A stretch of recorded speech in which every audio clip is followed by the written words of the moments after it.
श्रीमन्महागणाधिपतये नमः। सदा निम्बवृक्षस्य मूलादिवासात् सुधाश्रावणं तिक्तमप्यप्रियन्तं तरुं कल्पवृक्षादिकं साधयन्तं नमामीश्वरं सद्गुरुं సాయినాథం సాయినాథ పరబ్రహ్మణే నమః। ముఖ్యంగా ఆగస్టు 1వ తారీఖు నుంచి ఆగస్టు 31వ తారీఖు వరకు ద్వాదశ రాశుల యొక్క శుభాశుభ ఫలితాలు తెలుసుకోబోయే ముందు గ్రహ సంచార ఫలితాల గురించి మనం ఒక్కొక్క రాశుల వారీగా ఏ గ్రహాలు ఏ రాశుల్లో సంచరిస్తున్నారు, ఏ రాశుల వారు ఎటువంటి శుభాశుభ ఫలితాలు పొందబోతున్నారో వివరంగా తెలుసుకునే ప్రయత్నం చేద్దాం। తదుపరి సింహరాశి। ఈ యొక్క సింహరాశి జాతకులకు ప్రస్తుత కాలంలో అష్టమ శని జరుగుతున్నప్పటికీ కూడా సూర్య భగవంతుని యొక్క రాశి కాబట్టి మంచి సత్ఫలితాలు పొందడానికి అవకాశం ఉంటుంది। లగ్నంలో రవిబుధుల సంచారము ఈ యొక్క మాసం మధ్యలో ప్రారంభమవుతున్న సందర్భంలో అనుకున్న పనులన్నీ ఈ యొక్క మాసం మధ్య నుంచి సత్ఫలితాలు పొందే అనుకూలత లభిస్తుంది। ప్రతి పనిని చాకచక్యంగా వ్యవహరిస్తారు, తెలివిగా వ్యవహరిస్తారు।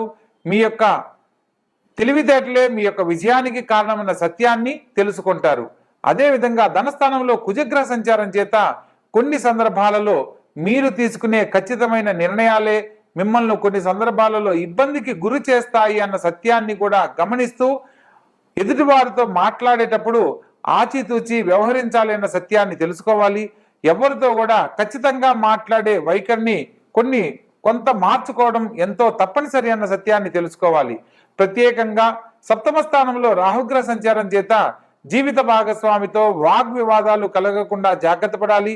ఒకరు ఆవేశపూరితులై ఉన్నప్పుడు ఒకరు సంయమనం పాటించడం వల్ల దాంపత్య జీవితంలో సమస్యలను అధిగమించవచ్చు అన్న సత్యాన్ని తెలుసుకోవచ్చు।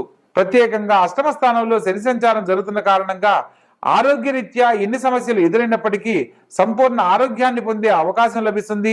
కానీ ముఖ్యమైన విషయాలలో అనేక రకాల శ్రమలకు ఒత్తిడులకు ఎదురయ్యే పరిస్థితులు ఎక్కువగా ఉన్నాయి కాబట్టి ప్రతి ఒక్క విషయంలో ఆలోచించి నిర్ణయం తీసుకొని ముందడుగు వేయాలి అన్న సూచనను గమనించాలి। లాభస్థానంలో గురువు మరియు శుక్రగ్రహ సంచారం జరుగుతున్న కారణంగా ఆర్థికంగా మాత్రం ఈ సమయం విశేషంగా మీకు లాభిస్తుంది। మీకు రావాల్సిన స్థిరాస్తులు మీ సొంతమవుతాయి। ఎదుర్కొంటున్న అనేక రకాల సమస్యల నుంచి బయటపడతారు। గొప్ప జీవితాన్ని పొందేందుకు అనుకూలత ఏర్పడుతుంది। కుటుంబ సభ్యుల మధ్య గెట్ టుగెదర్ లాంటి కార్యక్రమాలు, కుటుంబ సభ్యులతో కలిసి విందు వినోద కార్యక్రమాల్లో పాల్గొనడం లాంటివి జరగడానికి అవకాశం ఉంటుంది। వ్యయ స్థానంలో మారుతున్న కుజులు మరియు ప్రారంభ కాలంలో రవిబుధుల సంచార ఫలితంగా ముఖ్యమైన విషయాలలో మొదటి 15 రోజులు కూడా కొంత అనవసరమైన ఖర్చులతోనూ మీకు సంబంధం లేని విషయాల్లో మాట పట్టింపులు ఎదురయ్యే అవకాశాలు ఏర్పడేందుకు అవకాశం ఉంది కాబట్టి ప్రతి పనిలో కూడా ఆలోచించి నిర్ణయం తీసుకుని ముందడుగు వెళ్లాల్సిందిగా సూచనగా తెలియజేయడం జరుగుతుంది। కాబట్టి మొత్తం మీద ఈ యొక్క సింహరాశి వారికి లగ్నాధిపతి అయిన రవి, ద్వితీయ లాభాధిపతి అయిన బుధుడితో ప్రారంభ కాలంలో వ్యయ స్థానంలో సంచరిస్తున్న కారణంగా రవి గ్రహానికి బుధ గ్రహానికి సంబంధించిన ప్రత్యేకమైన మంత్రపఠనం కానీ జపము దానము తపము లాంటివి ఆచరించవలసిందిగా సూచనగా తెలియజేయడం జరుగుతుంది। ప్రత్యేకంగా సూర్య నమస్కారంతో పాటు విష్ణు సంబంధమైన ఆలయ సందర్శనము, విష్ణు సహస్రనామ పారాయణము ఉన్నతమైన జీవితాన్ని కలిగించి అనుకోని ఆటంకాలను తొలగించబడుతుంది అన్న సత్యాన్ని మనం గమనించవచ్చు। కాబట్టి తెలుసుకున్న విధానంలో చక్కగా ఆచరించండి।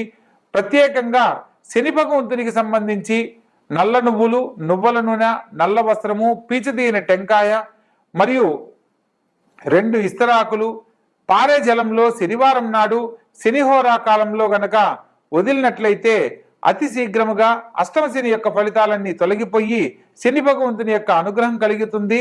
రవిపుత్రం యమాగ్రజం అంటారు, సూర్యదేవుని కుమారుడు శని భగవంతుడు కాబట్టి ఇక్కడ శని భగవంతుని యొక్క ప్రభావం మీ మీద ఇబ్బందులకు గురి చేయకుండా సూర్య భగవంతుని యొక్క ఆశీస్సులతో పదవి యోగ్యతను ఉన్నతమైన జీవితాన్ని పొందడానికి అవకాశం కల్పించబడుతుంది।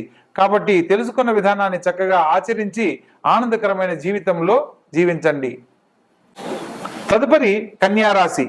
ఈ యొక్క కన్యారాశి జాతకులను కనుక మనం గమనించినట్లయితే లగ్న రాజ్యాధిపతి అయిన బుధుడు లాభస్థానంలో వ్యయాధిపతితో కలిసి సంచరించడం బుధాదిత్య యోగ ఫలితాన్ని ఇస్తుంది।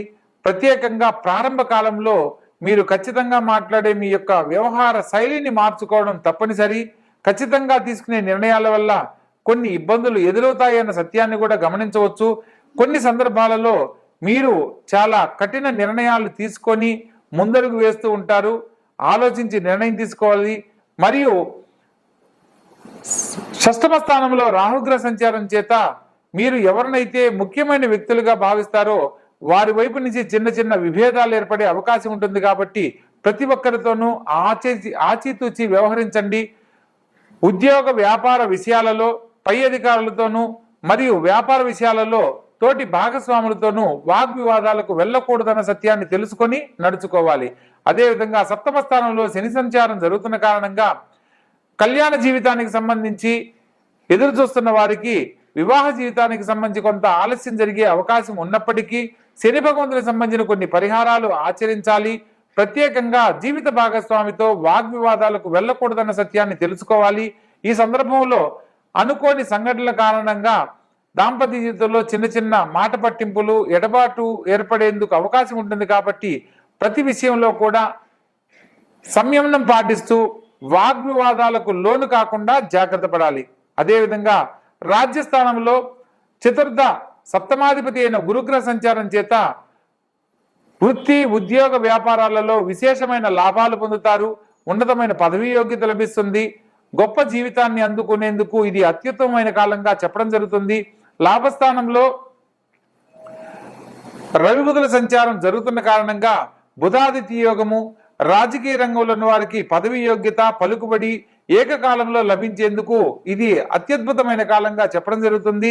లాభస్థానంలో శుక్రగ్రహ సంచారం కూడా జరుగుతుంది. కాబట్టి ఆర్థికంగా సంతోషకరమైన జీవితాన్ని పొందడమే కాకుండా కుటుంబ సభ్యులతో విందు వినోద కార్యక్రమాల్లో పాల్గొనడము, నూతన కార్యక్రమాలను చేపట్టడం లాంటి అంశాలు ఎన్నో జరుగుతాయి. అదేవిధంగా ద్వితీయ భాగ్యాధిపతి అయిన శుక్రుడు లాభస్థానంలో సంచరిస్తున్న క్రమంలో మీరు కోరుకున్న గొప్ప జీవితాన్ని ఈ సమయంలో పొందడానికి ఒక చక్కని అవకాశం లభిస్తుంది. తప్పకుండా ఆ సమయం కోసం వేచి ఉండి ఆ అద్భుతమైన జీవితాన్ని పొందాలని తెలియజేస్తున్నాను. ప్రత్యేకంగా వ్యయ స్థానంలోకి మారుతున్న రవి బుధులు మరియు కేతుగ్రహ సంచార ఫలితంగా ఆరోగ్య విషయంలో ఒకటి జాగ్రత్తలు పాటించాలి. తండ్రి గారి ఆరోగ్యం పట్ల శ్రద్ధ వహించండి. తండ్రి గారితో ఎటువంటి వాగ్వివాదాలు చేయకూడదు. వృత్తి ఉద్యోగ వ్యాపారాలలో నూతన ఆలోచనలన్నీ ప్రస్తుతం మానుకోవడం ఎంతో తప్పనిసరి అన్న సత్యాన్ని తెలుసుకొని నడుచుకోవాలి. నూతనంగా వ్యాపార సంబంధమైన విషయాలలో పెట్టుబడులు కానీ ఇన్వెస్ట్మెంట్లు కానీ ఈ సమయంలో అస్సలు చేయకూడదన్న సత్యాన్ని తెలుసుకోవాలి. మొత్తం మీద ఈ రాశి వారికి అనుకూలమైన కాలంతో పాటు కొంత ఇబ్బందికరమైన పరిస్థితులు కూడా ఎదుర్కొనేందుకు అవకాశం ఉంది. కాబట్టి ప్రతిరోజు వ్యయ స్థానంలో సంచరిస్తున్న కేతు గ్రహానికి ప్రతిథి దేవతగా గణపతిని ఆరాధించాలి. మంగళవారం నాడు గణపతికి 7 ఎర్రని పుష్పాలు సమర్పించి ఓం గం గణపతియే నమః అనే మంత్రాన్ని ప్రతినిత్యము 21 సార్లు పఠిస్తూ ఉన్నట్లయితే ఈ మాసంలో ఎదుర్కొనబోతున్న అనేక రకాల సమస్యలన్నీ తొలగిపోతాయి. సాక్షాత్తు ఆ గణపతి యొక్క ఆశీస్సులతో ఉన్నతమైన జీవితాన్ని పొందడానికి చక్కని అవకాశము లభిస్తుంది. అదేవిధంగా సప్తమ స్థానంలో శని భగవంతునికి సంబంధించిన పరిహారాలు గనక ఆచరించినట్లయితే సకాలంలో వివాహం కాలేదని బాధపడుతున్న వారికి వివాహ జీవితాన్ని పొందడమే కాకుండా దాంపత్య జీవితంలో సమస్యలు ఏదైనా ఉంటే అవి తొలగిపోయి అన్యోన్య దాంపత్యాన్ని పొందడానికి అవకాశం ఉంటుంది. ప్రత్యేకంగా విష్ణు సహస్రనామ పారాయణ కూడా ఈ సమయం ఆచరించడం ఎంతో తప్పనిసరి అన్న సత్యాన్ని తెలుసుకోవాలి. చక్కగా ఆచరించండి. ఆనందకరమైన జీవితంలో జీవించండి. తదుపరి తులారాశి. ఈ యొక్క తులారాశి వారికి తృతీయ షష్టమాధిపతి అయిన గురువు భాగ్యస్థానంలో సంచరిస్తున్న కారణంగా ఉద్యోగ జీవితం కోసం ఎదురు చూస్తున్న వారికి చక్కని ఉద్యోగ అవకాశాలు లభిస్తాయి. ఉద్యోగం లేని వారికి ఒక చిన్న ఉద్యోగం కూడా మిమ్మల్ని ఎంతో ఆనందపడేలా చేస్తుంది. ప్రత్యేకంగా పంచమ స్థానంలో రాహుగ్రహ సంచారం జరుగుతున్న కారణంగా సంతాన భాగ్యం కోసం ఎదురు చూస్తున్న వారు ఆరోగ్య విషయంలో ఒకటి జాగ్రత్తలు గనక పాటించినట్లయితే సత్సంతాన భాగ్యాన్ని పొందుతారు. ప్రత్యేకంగా కుటుంబంలో తల్లిదండ్రుల మాట జవదాట రాదు అన్న సత్యాన్ని పిల్లలు తెలుసుకోవాలి. షష్టమ స్థానంలో శని సంచార ఫలితంగా 1, 6, 12 శని భగవంతునికి రాజయోగ స్థానాలు కాబట్టి తప్పనిసరిగా శని భగవంతుని యొక్క అనుగ్రహం లభిస్తుంది. ముఖ్యమైన విషయాలలో మీ యొక్క మాట పట్టింపులకు వెళ్లకుండా జాగ్రత్త పడాలి. ఖచ్చితమైన నిర్ణయాలు తీసుకోవాలన్న సూచనను తెలియజేయడం జరుగుతుంది. ప్రత్యేకంగా భాగ్యస్థానంలోనే లగ్న అష్టమాధిపతి అయిన శుక్రుడు కూడా సంచరిస్తున్నాడు కాబట్టి కొంత స్త్రీ మూలకంగా ధనం ఖర్చు అయ్యే అవకాశం ఉంటుంది కాబట్టి ఖర్చును నియంత్రించుకునే విషయంలో కడు జాగ్రత్తలు పాటించండి. రాజ్యస్థానంలో రవిబుధులతో పాటు శుక్రగ్రహ సంచారం జరుగుతున్న కారణంగా బుధాదిత్య యోగంలో శుక్రగ్రహ సంచారం జరిగేటప్పుడు యోగభంగ కారకుడు అవుతాడు కాబట్టి ముఖ్యమైన విషయాలను ప్రారంభించాలనుకున్నప్పుడు ఈ మాసంలో మొదటి 15 రోజుల లోపల మీరు చేసే ప్రతి ఒక్క పనిలో తప్పక శుభ ఫలితాలు పొందుతారు అన్న సత్యాన్ని తెలియజేయడం జరుగుతుంది. అదేవిధంగా లాభస్థానంలో లాభాధిపతి వ్యయాధిపతితో కలిసి సంచరించడము విశేషమైన ఫలితాలను ఇస్తుంది. ప్రత్యేకంగా బుధాదిత్య యోగ ఫలితాన్ని పొందుతారు. భూ సంబంధమైన వర్తకులకు వ్యాపారస్తులకు కొన్ని సమస్యలు ఎదురైనప్పటికీ కోర్టు ద్వారా పరిష్కారం కాని సమస్యలు కొంతకాలం వాయిదా వేయడం మంచిది. ముఖ్యమైన విషయాలలో లాభస్థానంలో సంచరిస్తున్న కేతుగ్రహ సంచార ఫలితంగా కోర్టు ద్వారా రావాల్సిన భూచర స్థిరాస్తి విషయాలలో శుభవార్తలు వింటారు. కొన్ని సందర్భాలలో వాయిదా వేయడం కోర్టు సంబంధ రీత్యా ఎదుర్కొంటున్న సమస్యలను వాయిదా వేయడం తప్పనిసరి అన్న సత్యాన్ని తెలుసుకోవాలి. దూర ప్రాంత ప్రయాణాలను మానుకోవడం మంచిది. ధన సంబంధమైన విషయాలలో ఎవరికి అగ్రిమెంట్ల మీద సైన్ చేయడం కానీ లేదా భాగస్వామ్య వ్యాపారాలను నూతనంగా ప్రారంభించడం కానీ ఈ సమయంలో అస్సలు చేయకూడదు అన్న సత్యాన్ని తెలుసుకొని నడుచుకోవాలి. మొత్తం మీద ఈ రాశి వారికి వ్యయ స్థానంలో సంచరిస్తున్న కుజగ్రహ సంచార ఫలితంగాను మరియు పంచమ స్థానంలో సంచరిస్తున్న రాహుగ్రహానికి సంబంధించి ప్రత్యధి దేవత అయిన దుర్గాదేవిని ఆరాధించడం తప్పనిసరి.